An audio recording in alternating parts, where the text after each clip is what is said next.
Minister, Sinn Féin puts workers and families first. That's our main focus, and was so in the alternative budget that we put forward last week. And I'm sure the Minister would have seen many of the proposals that we made. That's our focus. This Dáil has debated time and again the crises on health and housing. Dozens of hours, hundreds of hours of debate on these issues. Even the government, your government, has accepted that we have a housing emergency. But where's the sense of urgency in this budget today, Minister?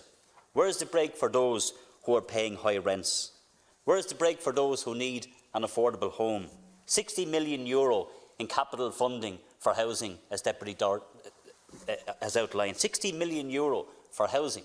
It's an absolute disgrace when we have people who need affordable homes and people who need social homes. Last year you said you had a housing budget which made little difference to those who are in need of housing, and yet this year you put forward €60 million of additional funding. It's an absolute disgrace. Where's the break for those who are crippled with childcare costs?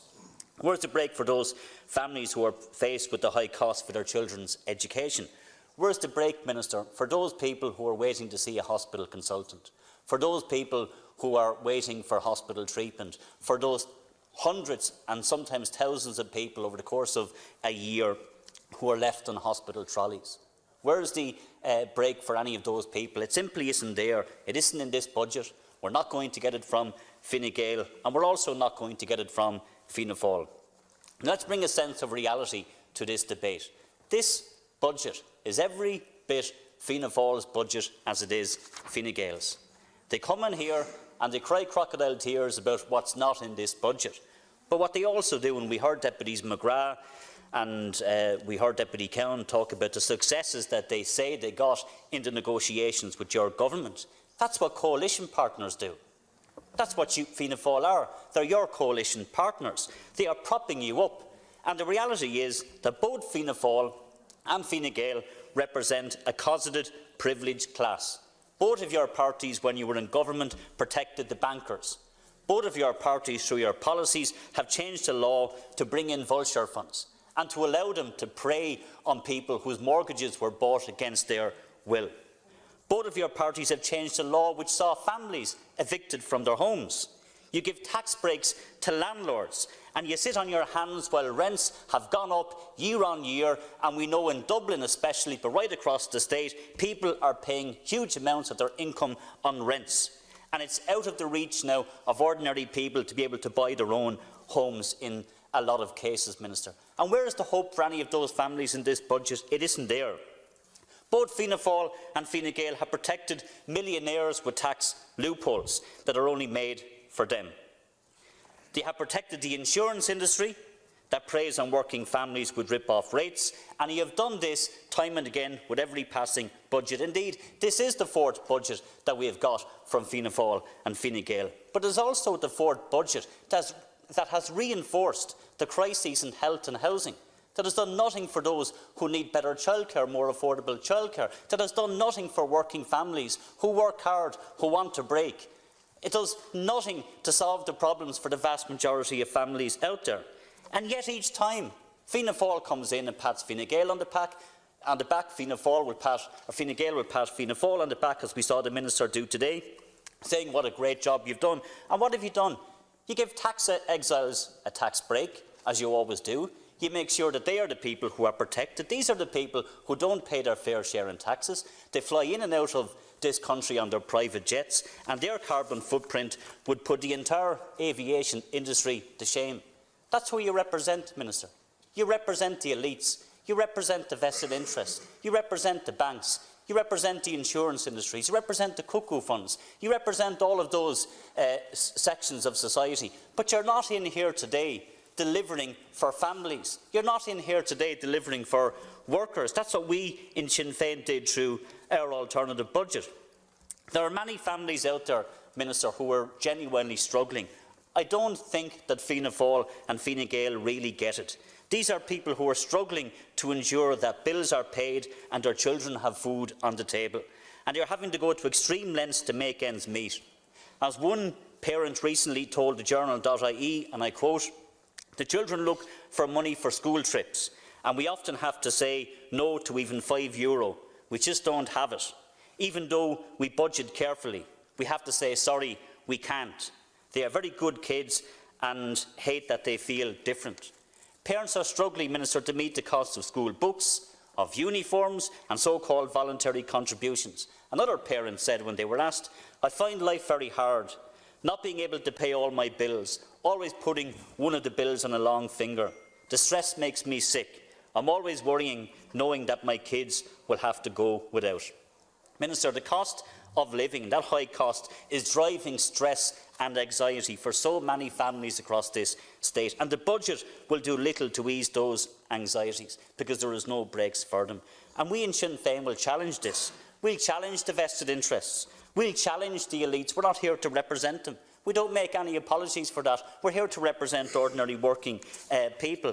And in truth, Minister, that's the real reason why the Taoiseach and why Fine Gael and why Fianna Fáil fear Sinn Féin in government. That's the real reason. You know that we won't represent the vested interests in society. You know we're not in here to represent bankers or speculators or landlords or cuckoo funds or vulture funds who prey on ordinary working people. We're here to represent them.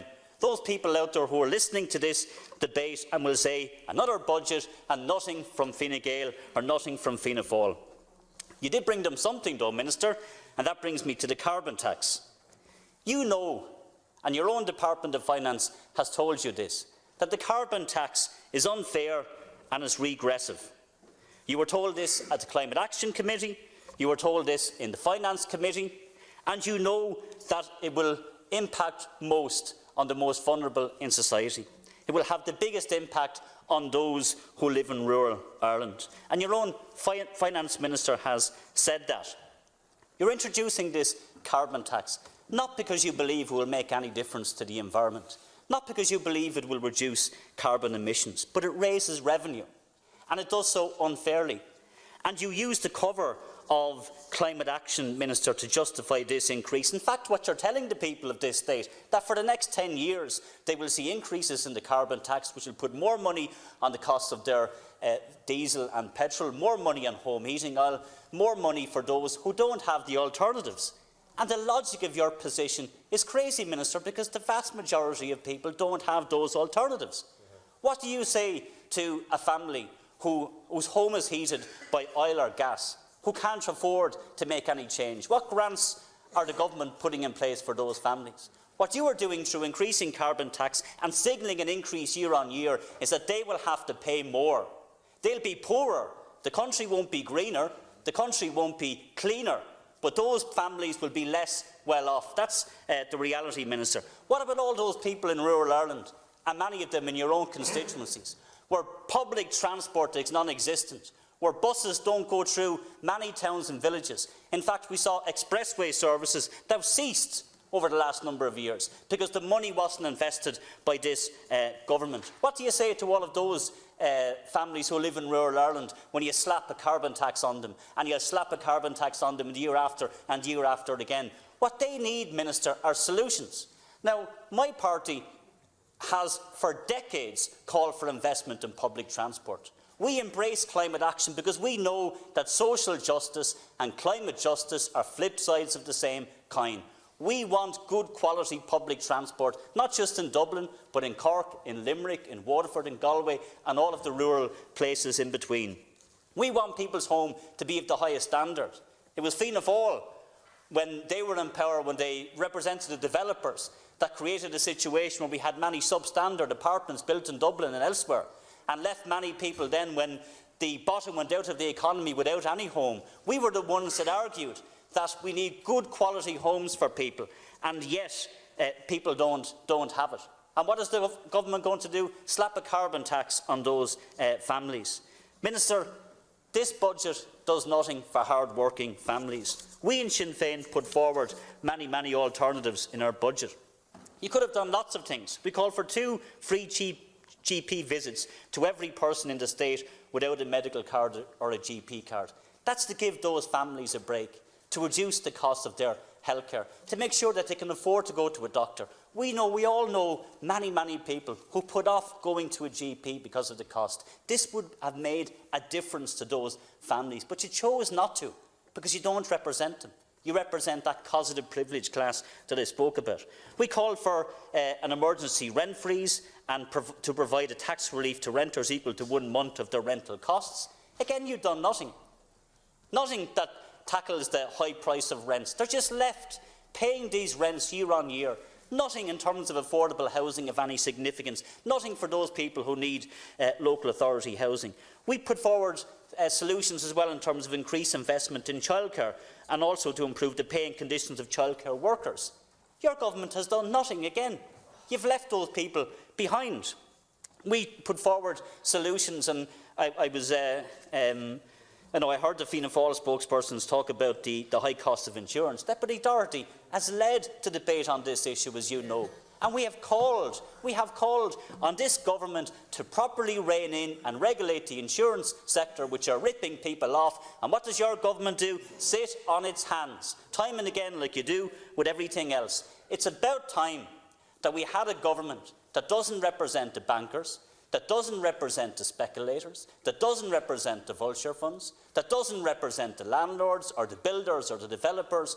Imagine if you had a government that represented ordinary working people. Imagine if there was a budget today that actually gave those families a break, that dealt with the health issues that people have, dealt with the housing issues, dealt with the childcare issues.